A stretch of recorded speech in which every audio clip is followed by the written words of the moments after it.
آج ہمارے لوگ کہتے ہیں یار انویسٹمنٹ کرنی چاہیے موقع پر ہیں، پیسے لگانے چاہیے صحیح آئٹم پر، جدھر نفع ملے چھوڑنا نہیں چاہیے، صحیح ڈیسیشن لوگے تو جناب نفع ملے گا۔ اللہ اکبر، خدا کی قسم، دنیا بھر کے مالداروں کی دولت ایک طرف اور صدیق اکبر رضی اللہ تعالیٰ عنہ کا ڈیسیشن ایک طرف، آپ جاتے امیہ بن خلف کے پاس، بولتے اس غلام کی کیا قیمت لوگے ہیں؟ یہ غلام مجھے دے دو، بہت مارتا تھا نا، یہ بتاؤ یہ غلام کتنے کا مجھے دو گے؟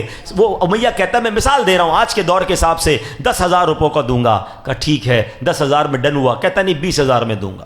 کہ 20,000 میں ڈن ہے؟ کہتا نہیں 30,000 میں دوں گا۔ یعنی اس زمانے کا جو کرنسی تھی، امیہ ریٹ بڑھاتا گیا، آپ اوکے کرتے گئے، امیہ پھر سودے سے پھر جاتا، پھر ریٹ بڑھاتا۔ اس زمانے میں مثال کے طور پہ اگر غلام کی قیمت 10,000 تھی، حضرت ابوبکر سے اس نے 1,00,000 روپے طلب کیے، بہت مہنگی رقم بڑھا دی۔ حضرت ابوبکر صدیق نے کہا مجھے منظور ہے، اب ڈیل ہو گئی۔ امیہ پتہ ہے کیا کہتا ہے؟ کہتا ہے اے ابو بکر، تمہارے تو میں نے بزنس کے بڑے چرچے سنے ہیں، تم تو بڑے بڑے ماہر بزنس مین ہو، اتنا مہنگا غلام تم نے خرید لیا؟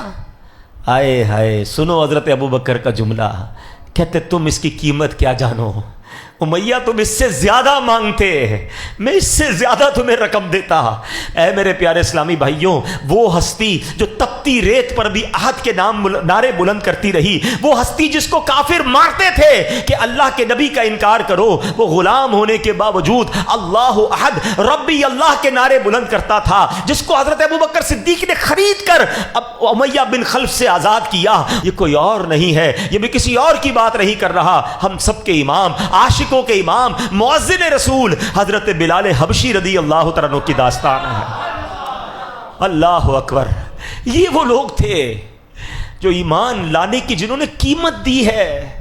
ٹرائی ٹو انڈرسٹینڈ، سمجھو۔ یا میرے بچوں جو نوجوان بیٹھے ہو نا، ہمیں تو پتہ ہی نہیں ایمان کیسے لایا جاتا ہے۔ میں اور آپ اللہ کا جتنا شکر ادا کرے کم ہے کہ ہم مسلمان گھرانے میں پیدا ہوئے، ہمارے ماں باپ مسلمان، ہماری اور آپ کے کانوں نے پہلی آواز جو سنی ہے وہ اللہ اکبر سنی ہے۔ اور ایک وہ لوگ تھے جب اللہ اکبر کہتے تھے تو مارتے تھے، نماز پڑھتے تھے تو مارتے تھے، کعبہ سامنے تھا طواف کرنے پر مارتے تھے، لہو لہان کر دیتے تھے۔ صحابہ کرام کو بڑا ستایا گیا پیارے اسلامی بھائیوں، چٹائیوں میں باندھ کر دھونی دی گئی ہے، دھوئیں میں دم گھٹایا گیا، ڈبکیاں دیتے تھے، مگر ایسا لگتا تھا کہ جان چلی گئی پھر چھوڑتے تھے۔ ذرا سوچئے میرے پیارے اسلامی بھائیوں، یہ کیسی داستان ہے۔